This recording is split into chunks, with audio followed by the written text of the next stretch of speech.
দেখেছি ওখানে হালুয়া রুটি পাকানো হয় না ইসলামের নামে। কিছুদিন পরে আপনারা হালুয়া রুটি খাওয়ার জন্য মুছে পাক দিচ্ছেন। সবে বরাত আসতেছে আপনাদের, সৌদি আরবের মানুষ সবে বরাত খুঁজে পাইল না, আর আপনারা সবে বরাত পায়া হালুয়া রুটি পাকালেন। ইবাদত করছেন, করেন, ঘরে বসে করেন, আপত্তি নাই।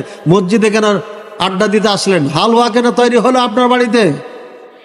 হুজুরের পকেটে টাকা দিলেন কেন আপনি? এটা কোন হাদিসে, কোন ধর্মে আছে এটা? আমরা তো সৌদি আরবে 8 বছরে দেখি নাই। 150 দেশের মানুষ আমাদের ক্লাসমেট ছিল। 150 দেশের মধ্যে আফ্রিকাতে কিছু খোরাফাত আছে, বাকি কোথাও এই হালুয়া রুটি চলে না। বাংলাদেশে চলে, ভারতে চলে। কে তৈরি করেছে হালুয়া রুটির হাদিস?